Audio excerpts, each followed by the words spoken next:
गोलाक्षे स्थिते देवी भवानी भयहारिणी नमः शिवायै शांतायै शांकरी अखिलेश्वरी शांकरी जगदीश्वरी।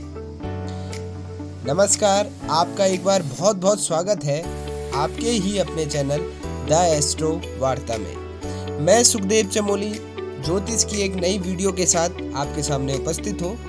तो जैसा कि आप सब टाइटल देख के समझ ही गए होंगे कि आज की जो हमारी वीडियो है वो किस विषय पे होने वाली है, तो आइए जानते हैं। Now the knowledge of planets, मतलब प्लैनेट्स माने ग्रहों के बारे में जानते हैं। जैसे कि मैंने आपको बता ही दिया था कि जन्म कुंडली देखने के लिए, किसी भी जातक की जन्म कुंडली देखने के लिए आपको सर्वप्रथम ग्रह, राशि और भाव का ज्ञान होना आवश्यक है। तो जैसे कि मैंने आपको बताया था कि 7 ग्रह होते हैं, इन ग्रहों के बारे में आप जान ही गए थे। अब इनकी कुछ विस्तार पूर्वक चर्चाएं करते हैं। अब देखते हैं ग्रहों के कारक तत्वादि विषय पर कुछ विस्तार पूर्वक चर्चाएं।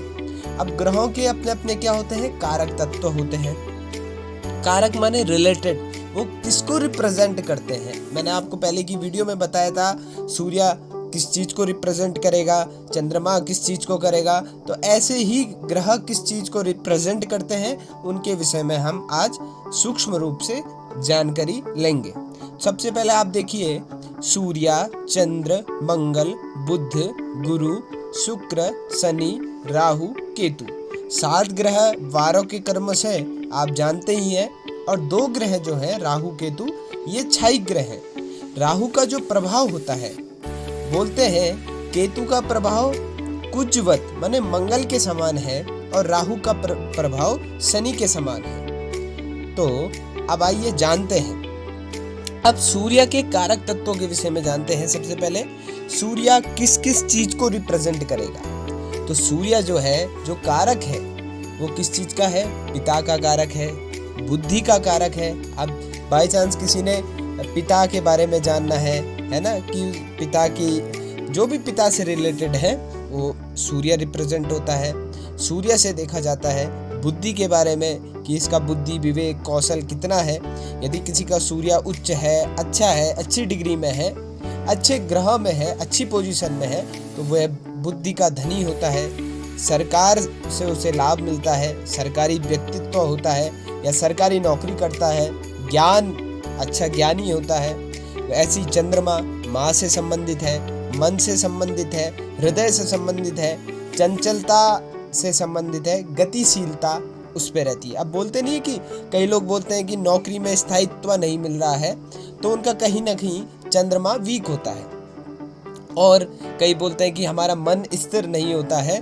तो जिन जातक का चंद्रमा अस्थिर हो, जिन जातक का चंद्रमा वीक हो, उन्हें ये प्रॉब्लम होती है, या गतिशीलता की, चंचलता की, मन की, हृदय रोग हो सकता है। ये सारी चीजें चंद्रमा इनसे रिप्रेजेंट होता है। तो चंद्रमा किसी का उच्च है, अच्छा है, बलिष्ठ है, पूर्णिमादि का है, माने शुक्ल पक्ष का है, तो वह व्यक्ति मन का धनी होता है, हृदय का धनी होता है, कोमलता भरी रहती है, चंचलता कम रहती है स्वभाव में, और गतिशीलता संबंधित कार्य को वो करता है।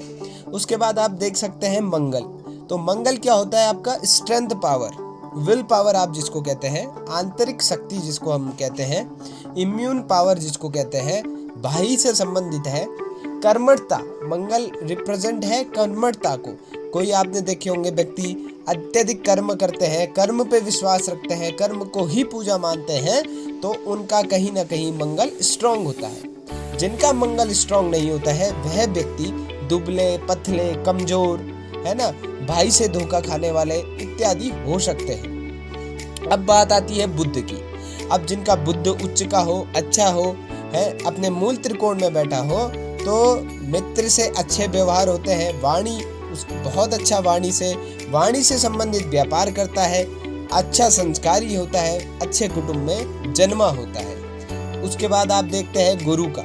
यदि गुरु उच्च का है, मूल त्रिकोण में है, अच्छी डिग्री में है, तो वह व्यक्ति भाग्य से धनी होता है, ज्ञान से धनी होता है, विद्याओं से धनी होता है। कई प्रकार की विद्याएं होती हैं, उपदेशक होता है, टीचिंग इत्यादि क्षेत्रों में वह जा सकता है।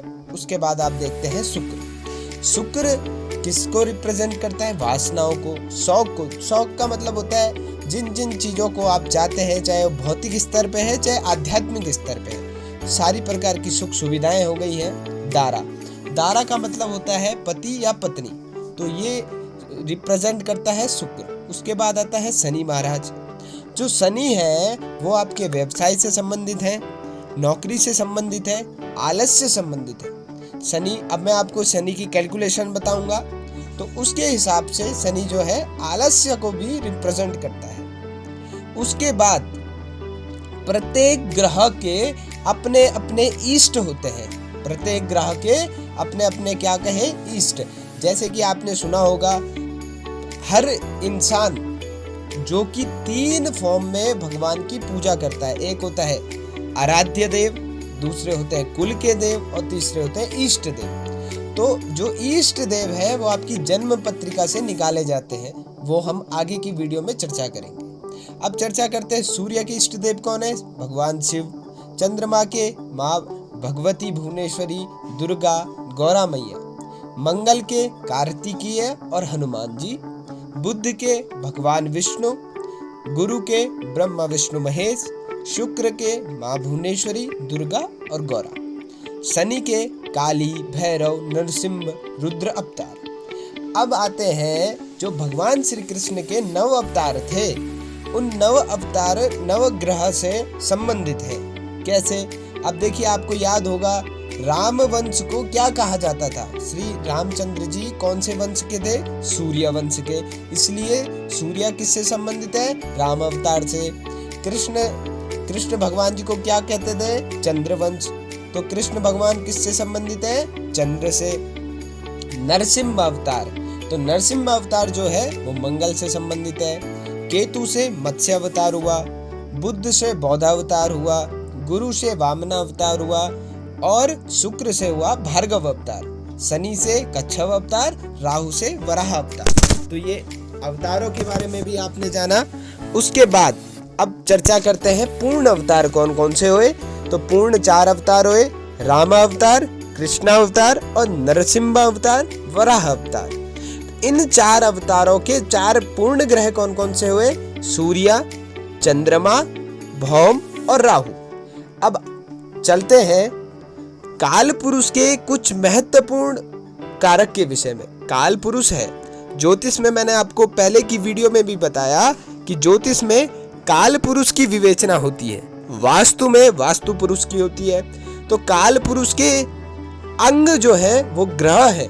कौन कौन से हैं? सूर्य काल पुरुष की आत्मा हुई, चंद्रमा मन हुआ, मंगल स्वभाव हुआ, बुध वाणी हुई, गुरु ज्ञान, शुक्र बल, शनि दुख। ऐसे ही ये किस चीज को रिप्रेजेंट करते हैं? सूर्य राजा, चंद्रमा रानी, भौम माने मंगल नेता, बुध राजकुमार, गुरु मंत्री, शुक्र मंत्री भी है और दूसरा क्या है? गुरु और शुक्र ये दोनों मंत्री हैं। और एक दैत्यों का स्वामी है और एक दानव और दैत्यों का एक स्वामी है और एक देवों का स्वामी है।